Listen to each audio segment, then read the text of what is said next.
El video se abrió solito. Ni siquiera toqué la pantalla. En un segundo estaba enjuagando una taza y al siguiente su voz llenó toda la cocina. Eran exactamente las 7:42 de la noche, lo recuerdo, porque el reloj del microondas me alumbraba la cara justo cuando me llamó fracasada patética. Dicho así, filoso, limpio, como si lo hubiera ensayado 1000 veces. Después vino la risa de fondo, esa risa que sale cuando saben que la víctima no está presente. Mis manos se quedaron quietas. El agua siguió corriendo. Tragué saliva, pero nada bajó. Me quedé ahí pensando, ¿así hablan de mí cuando se les olvida que la cámara está volteada? Lo volví a poner una vez. No porque me guste sufrir, sino porque quería estar segura de que no era una broma editada. Pero no mi nuera. Miraba directo a la cámara. Nunca va a entender, dijo. Alguien más, quizás su hermana, susurró. Pobre señora. Y ahí estaba la voz de mi hijo de fondo, bajita pero inconfundible. No dijo nada cruel, pero tampoco las paró. Eso dolió más que el insulto mismo. Me vibró el celular. Era Carmen, la vecina de al lado. Me había traído tamales más temprano y quería saber si los había recibido. Le dije que sí. Oyó mi voz y me soltó. Suenas rara, todo bien. Dudé porque. ¿Cómo le explicas a alguien que tu propia familia te respeta menos que un desconocido en la fila del súper? Así que solo dije día pesado. Carmen no insistió. Bueno, pásate si necesitas aire, me dijo. Simple, bonito. Suficiente para que algo en el pecho se me aflojara un ratito. Luego vino la culpa, esa que trato de ignorar. Pensé en todas las veces que dejé pasar comentarios chiquitos, en todas las que permití que me hablara por encima, en todas las que me dije, es puro estrés. Es una etapa, así hablan los jóvenes ahora. Si te soy honesta, las señales las vi hace años. Solo no quise aceptar que mi hijo se había casado con alguien que me ve como un estorbo. Una parte de mí quería marcarle en ese instante, pero otra parte, la más vieja, la más callada, me hizo una sola pregunta. Si eres familia, ¿por qué lo único que te dan es humillación? Y enseguida vino otra. Si se sienten tan a gusto burlándose de ti, ¿qué más se sienten a gusto haciendo? Cerré la llave despacito, me sequé las manos sin prisa, sin temblores, solo lento. Agarré mi chamarra del respaldo de la silla.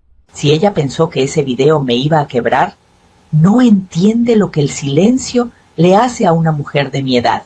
Te da tiempo para ver más de cerca. Y yo necesitaba ver el resto antes de decidir qué hacer. Entré a su casa al día siguiente por la noche, como si nada hubiera pasado. Era 18 de diciembre, lo recuerdo, porque la corona digital del timbre inteligente me grabó la cara y me mostró la fecha. Adentro todos se movían demasiado rápido, como chamacos pillados en algo. Mi nuera se mordió el labio. Mi hijo miró hacia otro lado, no a mí. Hasta los nietos se quedaron callados, y a las 6 de la tarde nunca se callan. Se me apretó el pecho, pero mantuve la cara tranquila. Eso tiene llegar calladita, oyes la culpa, antes de que hablen. La mesa ya estaba puesta. Saqué una silla, me senté despacio, y nadie me preguntó cómo estaba, como si esa pregunta de pronto se hubiera vuelto peligrosa. Mi sobrina Jimena estaba ayudando con la cena. Se me acercó y me susurró. Tía, ¿estás bien? ¿Te ves? No sé, muy firme. Casi me río. Firme no era la palabra, más bien en guardia. Le dije, aquí ando mi niña. Asintió, aunque no se veía convencida. Intentaron platicar de tonterías. Mi nuera me preguntó si había visto la receta que me mandó haciéndose la que no sabía qué video había enviado de verdad. Mi hijo se aclaraba la garganta cada 2 minutos. Todos actuaban normal. Era casi ofensivo. Los vi pasar los platos. Vi como nadie quería mirarme a los ojos.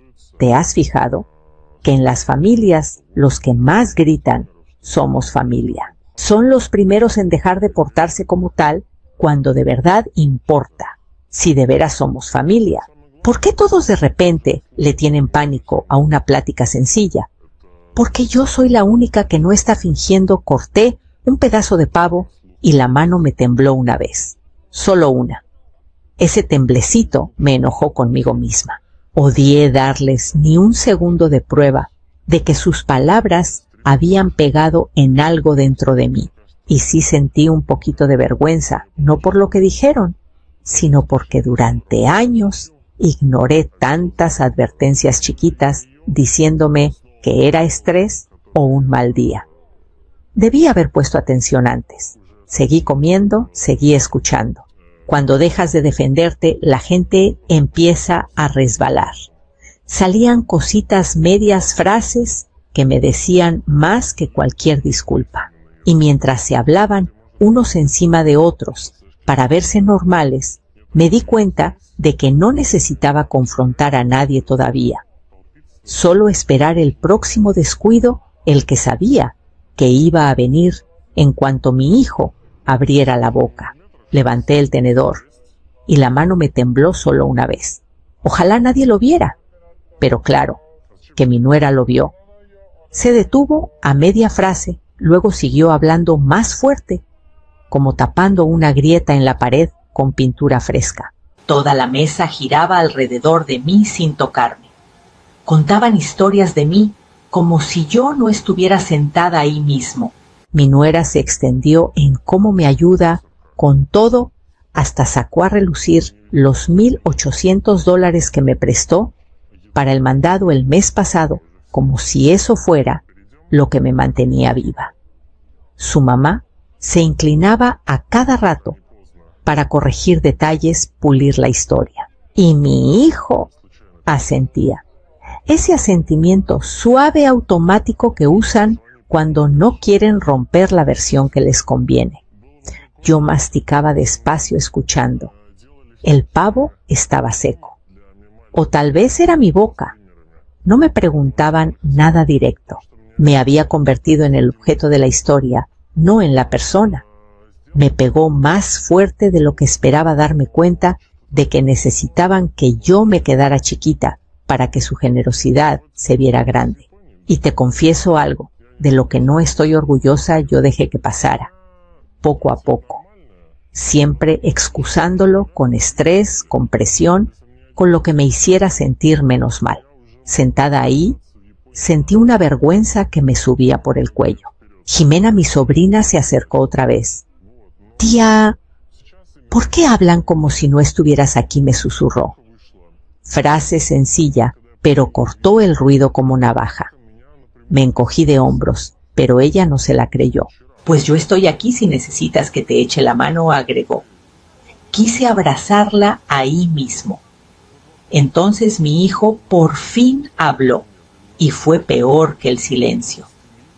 «A mi mamá le gustan las cosas simples», dijo. «No entiende lo complicado». Lo miré y le pregunté lo más calmada que pude.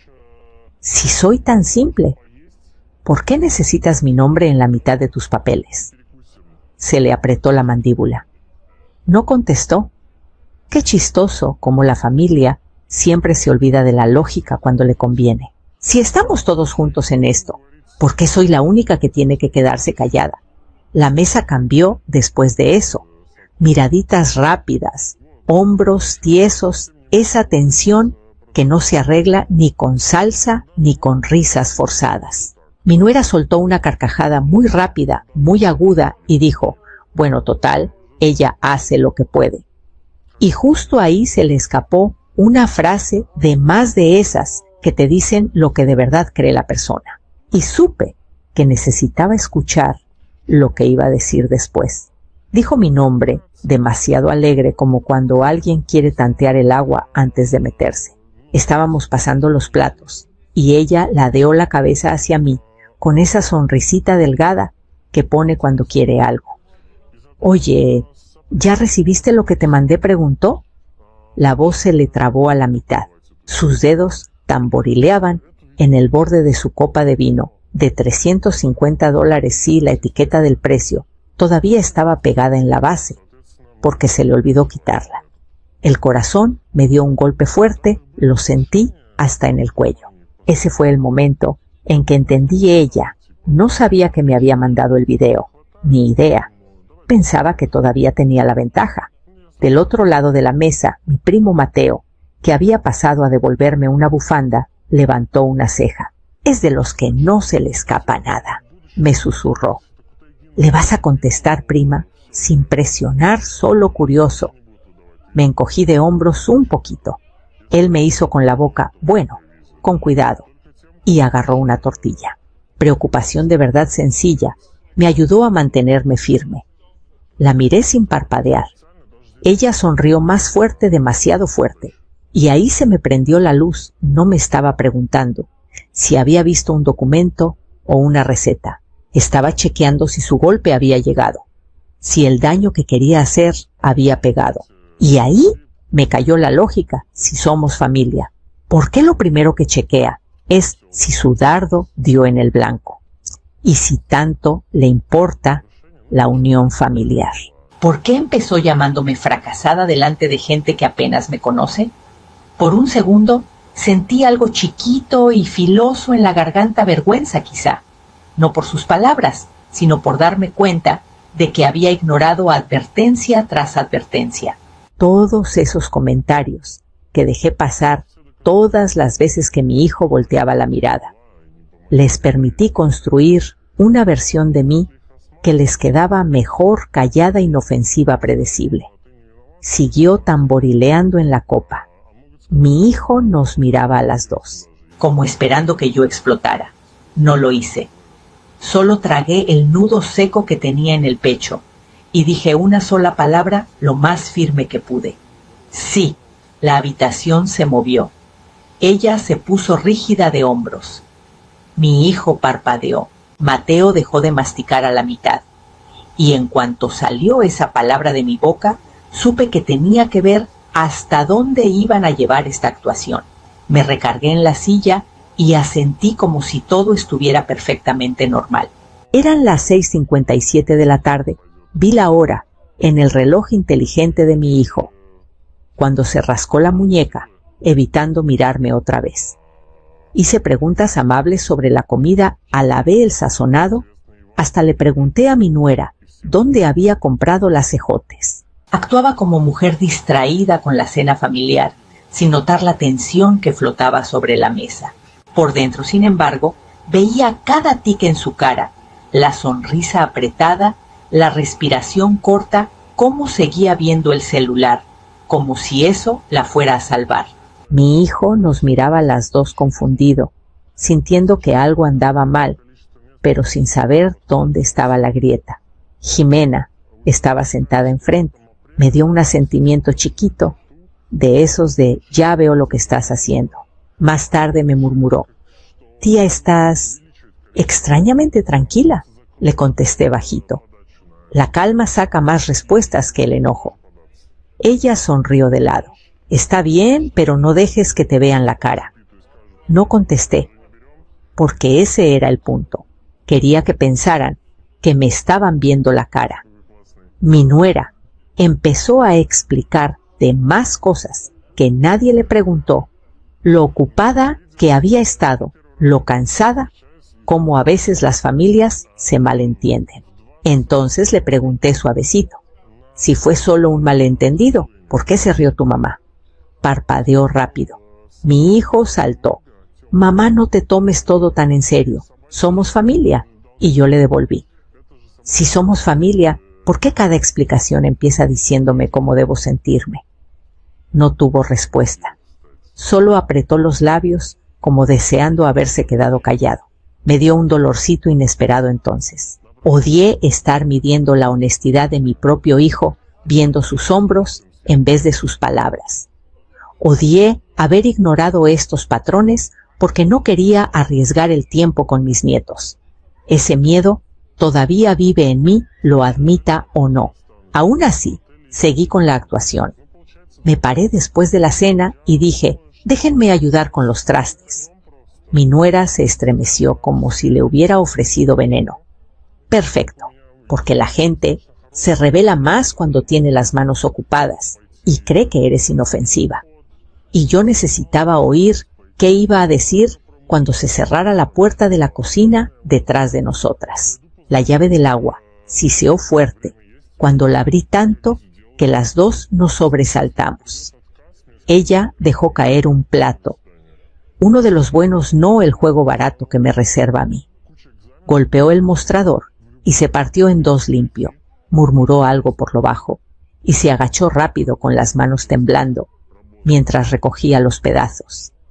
Hice como que no veía el temblor, pero estaba ahí clarito, como las burbujas de jabón entre sus dedos. Eran las 8:11 de la noche. Lo vi en el reloj del horno cuando alcancé la esponja. Estos detallitos se te quedan cuando estás viendo a alguien desarmarse. Ella mantenía distancia como si yo trajera corriente. Cuando me acerqué a agarrar otro plato, se le cortó la respiración. No era respeto, no era culpa, era miedo. Y eso me lo dijo todo. La gente no le teme a los débiles, le teme a quien no puede leer. Trabajamos en silencio, cargando platos, fregando sartenes, nuestras manos cruzándose solo una vez. Ella se encogió, yo no. Jimena entró a medias, agarró un vaso de agua y susurró: «Ay Dios, esta cocina se siente apretada». Luego se salió antes de que mi nuera la fulminara con la mirada. Esa frase tan sencilla, tan al aire, me recordó que no me estaba imaginando la tensión. Seguimos enjuagando unos platos más antes de que por fin se quebrara. No quise decir nada. «Era puro chiste», susurró. Un chiste que me cayó en la cara, mandado a toda su familia como si fuera un anuncio grupal. Quise preguntarle si era chiste, por qué se reían como si lo dijeran en serio. Pero en vez de eso le pregunté algo más simple. «¿Chiste para quién?». No contestó. Bajó la vista al fregadero, fingiendo estudiar las espumas como si ahí estuviera el libreto. Y aquí viene la parte que me pellizcó. Sin esperarlo, sentí una oleada de pena por haberme permitido pensar, aunque fuera una vez que tal vez ella se encariñaría conmigo, que quizás solo había malinterpretado su tono todos estos años. ¿Cuántas veces me obligué a creer que su frialdad no era personal? Ese es un remordimiento que pesa harto. Seguía fregando el mismo plato mucho después de que ya estaba limpio. Se le oía la respiración más rápida. Enjuagué el último plato, lo puse con cuidado en el escurridor y me volteé hacia ella. «¿Confías en mí?», le pregunté tan casual, como si le pidiera la sal, sabiendo que su respuesta, o la falta de ella, me iba a decir exactamente lo que necesitaba para el siguiente paso. Se quedó helada cuando se lo pregunté. El jabón seguía burbujeando sobre sus manos, resbalando por las muñecas, pero no se movió. Los ojos le saltaron a la izquierda, luego al piso, como si el suelo le fuera a dar una respuesta mejor. Eran las 8:23 de la noche. El horno pitó justo en ese momento, recordándonos que el timer ya había terminado, pero ninguna de las dos lo tocó. Casi podía oír sus pensamientos chocando entre sí. ¿Confianza? Claro que no confiaba en mí. Lo que confiaba era en mi silencio, en mi papel predecible, en mi disposición a tragarme las cosas por la familia. Confiaba en que yo necesitaba ver a los niños, necesitaba su aprobación, necesitaba la armonía más que la dignidad, pero a mí, a la de verdad, no me confiaba. Confiaba en la versión que ella había armado. Jimena asomó la cabeza otra vez por un segundo con el celular en la mano. «Tía, ¿estás bien? ¿Quieres que me quede?», susurró. Negué con la cabeza. «Todavía no», asintió. «Bueno», gritas y empieza a tirar sartenes. No era drama, era sinceridad pura. Mi nuera por fin respiró. «¿Por qué me preguntas eso?», susurró.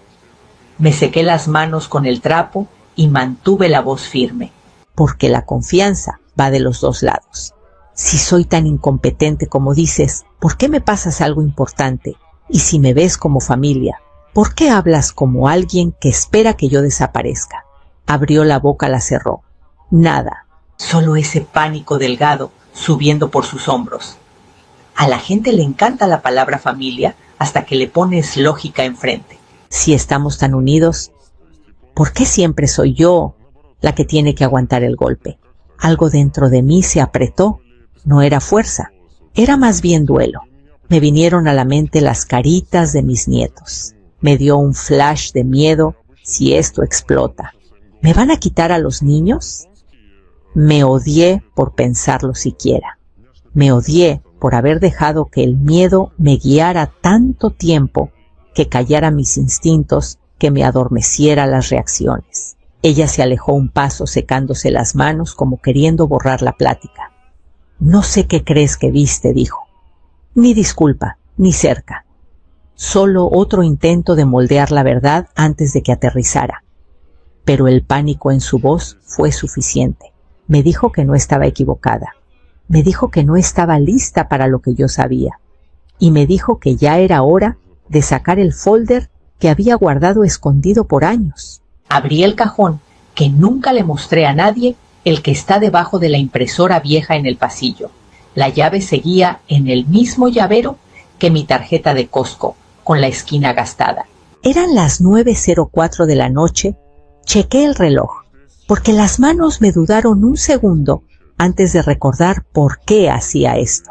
Adentro estaban los papeles que había juntado durante años, copias de los pagos de la hipoteca que yo cubrí por ellos, la transferencia de $8,000 que hice el mes que mi hijo se le olvidó su cuenta, los documentos del préstamo donde mi crédito cargó el peso de su casa, y detrás de todo, la cláusula de herencia que su papá y yo escribimos juntos. Y luego, en un sobre sencillo, las capturas impresas, sí impresas, de cada mensaje que mi nuera me mandó pidiendo favores chiquitos. Qué curioso cómo la gente olvida lo que escribe. Los apilé ordenaditos sobre la mesa, sin temblores esta vez, solo movimientos lentos cuidadosos. Pensé en llamar a alguien un segundo y terminé marcándole a Luis, mi compañero viejo del consultorio. Contestó al segundo tono jadeando. ¿Estás bien? Nunca llamas tan tarde, dijo. Le dije que sí, que solo estaba ordenando papeles viejos. Soltó una risita. La gente ordena papeles a las 9, cuando algo anda mal. No lo negué, solo me dijo, bueno, lo que vayas a hacer, hazlo limpio, y colgó. Corto, práctico, justo lo que necesitaba. Mirando la pila, sentí un pinchazo filoso remordimiento quizá. Odié haberme creído que respetaban mi ayuda. Odié haber ignorado el momento en que empezaron a llamarlo nuestras finanzas mientras me pasaban sus problemas calladitos. Y sobre todo, odié haber guardado todas estas pruebas no porque quisiera poder, sino porque esperaba el día en que tuviera que defenderme de mi propio hijo. Ese pensamiento solo casi me hace sentarme. Cerré la carpeta y la puse bajo el brazo. Entonces me susurré a mí misma. Si de veras somos familia, ¿por qué cada documento tiene solo mi nombre, en la línea que carga el riesgo? Con esa pregunta, todavía caliente en el pecho, caminé hacia las salas, sabiendo que lo que venía no iba a quedarse callado. Dejé caer la carpeta sobre la mesa de centro fuerte lo suficiente para que el control remoto se corriera un poquito. Eran las 9:27 de la noche. El reloj de pared hizo clic justo cuando el ruido llenó la sala. Las pláticas se cortaron a media frase. Mi hijo se quedó congelado con el vaso a medio camino de la boca. Mi nuera estiró la mano hacia la carpeta, pero la retiró como si el cartón quemara. No alcé la voz. No di sermón. Solo me senté despacio, como lo hago cuando sé que las rodillas me pueden fallar si me muevo rápido, y dije, sé exactamente qué dijiste, y sé exactamente qué he hecho yo por esta familia. El silencio que siguió no fue de película. Fue incómodo humano. Alguien dejó caer un tenedor y sonó contra el plato. El termostato se prendió con un clic. La única que se movió fue Jimena, mi sobrina. Se acercó más a mí en el sofá y me susurró: «Tía, aquí estoy». Asentí una vez. No necesitaba protección, solo necesitaba la verdad sobre la mesa literal. Mi hijo abrió la carpeta con 2 dedos, como si le fuera a morder. Pasó las hojas, los pagos del préstamo, los estados de cuenta de la hipoteca, la transferencia de $8,000, las capturas de mensajes. Se le puso la cara blanca, más pálida de lo que nunca la había visto. «Mamá, ¿por qué tienes todo esto?», preguntó. Le di una mirada. «Si estás tan seguro de que soy yo la que necesita ayuda, ¿por qué mi nombre está en cada línea donde está el riesgo?». Tragó saliva fuerte. No contestó. Mi nuera saltó con su suavidad de siempre, la que esconde el filo. «Nunca te pedimos todo. Somos familia. Es apoyo». Me incliné hacia adelante. Si somos familia, ¿por qué el apoyo solo va para un lado? Y si podían arreglársela solos, ¿por qué necesitaron mi historial crediticio? Abrió la boca, la cerró. Se le subió el color a la cara, no de vergüenza, más bien de ser vista de frente por primera vez. Y aquí va la parte que admito, aunque me haga ver débil una parte chiquita de mí. Dolió ver a mi hijo mirando esos papeles como si viera a una extraña. Odié haber guardado registros porque esperaba que este momento llegara. Odié tener razón. Entonces soltó el aire largo y tembloroso. Una decisión asentándose detrás de sus ojos. Y supe lo que dijera. Después iba a mover el suelo debajo de todos nosotros de una forma o de otra, y yo tenía que estar lista. Agarré mi bolso, me paré y me enderecé la chamarra. Eran las 9:41 de la noche, lo recuerdo, porque el cerrojo inteligente de la puerta principal me mostró la hora, como marcando el momento. Mi hijo se movió primero. Se levantó tan rápido que la silla raspó el piso de madera y por una vez no ensayó las palabras. «Mamá, lo siento», dijo. Sin excusas, sin suavizarlo, solo la frase. Mi nuera empezó a llorar el rímel ya corrido de antes. No supe si era culpa miedo o vergüenza por haber sido atrapada. Tal vez las 3. Estiró la mano hacia mí, pero la retiró como esperando permiso que no iba a llegar. No acepté nada, tampoco rechacé nada. Solo los miré a los dos y dije: «El respeto es lo mínimo. Si me quieren aquí, empiecen por ahí». Simple, sin calor, sin discurso. Y en cuanto salieron esas palabras, algo en la habitación cambió, no dramático, solo un sacudón callado, como si todos por fin entendieran que esto no era negociación. Jimena, que había estado recargada en la pared, texteando a su novio, guardó el celular y susurró: «Bien, por fin». No me estaba aplaudiendo. Era más como si hubiera estado aguantando la respiración por años. Mi hijo intentó decir algo. De la familia se mantiene unida, pero levanté la mano. Si somos familia, ¿por qué la plática empezó conmigo siendo burlada a mis espaldas? Parpadeó. «¿Y si eres tan independiente, por qué mi nombre está en tus préstamos?». Esa pegó fuerte. Se sentó despacio, más callado que en toda la noche. Me subió un dolorcito a la garganta entonces. Odié esa parte, la parte de mí, que tenía miedo de que esto me costara tiempo con mis nietos, miedo de que crecieran, oyendo solo una versión de mí. Sentí ese miedo asentarse bajo las costillas. Una cosa es ser fuerte. Otra es enfrentar la posibilidad de perder lo que más quieres, porque por fin pusiste un límite. Me puse el brazo en la manga de la chamarra y oí la tela crujir familiar y que me asentaba. Justo entonces me llamó Luis, mi compañero viejo. Ni siquiera miré la pantalla. Contesté. Dijo: «¿Ya te vas?». Le dije sí. Hizo una pausa. «Pues sal con la cabeza en alto, mujer». me ayudó a respirar un poco más fácil. Abrí la puerta principal, el aire frío me rozó la cara, y justo cuando di un paso afuera, oí que alguien detrás de mí susurraba mi nombre suave, inseguro, jalándome hacia lo que viniera después. Возможно, игра для тебя. Да, вот начал говорить о том, что в Японии интересное формирование, да, городов. То есть то, что мы подразумеваем, что Токио – это город, на самом деле Токио – это префектура.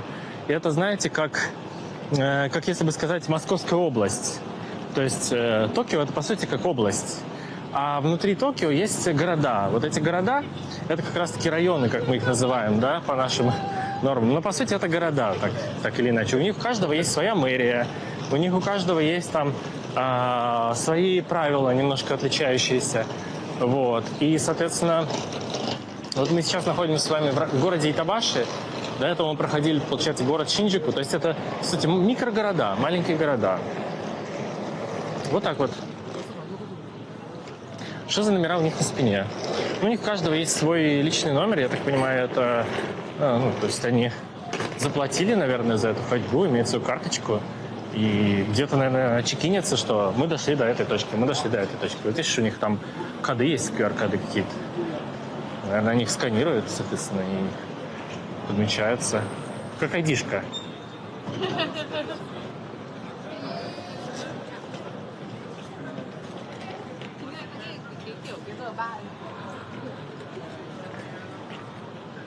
Токио вообще восточная столица. Спасибо, Кэп. А если поменять Токио, вот это То и Кио, местами получится Киото. Токио и Киото. Я просто еще одну Кэп-тему рассказываю. Но если поменять местами канзи, то у Киото немножко другие канзи. Это так не сработает. Это только на русском так работает языке. Ну и на английском. Я тоже немножко Кэп, если уж о том говорить.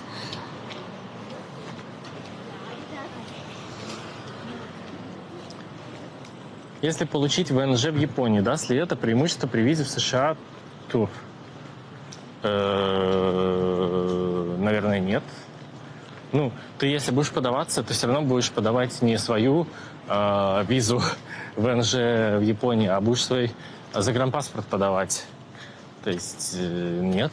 Почему это должно дать преимущества какие-то?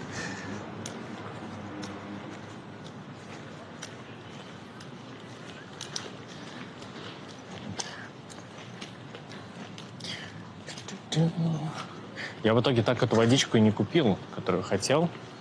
Ну ладно, мы сейчас ближе к дому уже купим, чтобы ее не таскать с собой в полпути. Идем. Минут, я предполагаю, около 25 нам до дома еще идти. Может, чуть-чуть побольше, 30. Где-то так. Тогда паспорт нужен японский. Вот если паспорт будешь иметь, то да, это поможет. А если иметь ВНЖ, то нет. Нисколько тебе это не даст плюсов.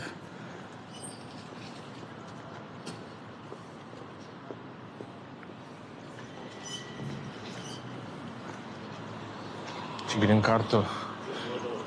Не буду говорить про грин-карту, потому что сам не очень знаю. Знаю только, что в этом году вроде как восстанавливают выдачу грин-карт. Снова будут выдавать лотереи. Все, что я слышал.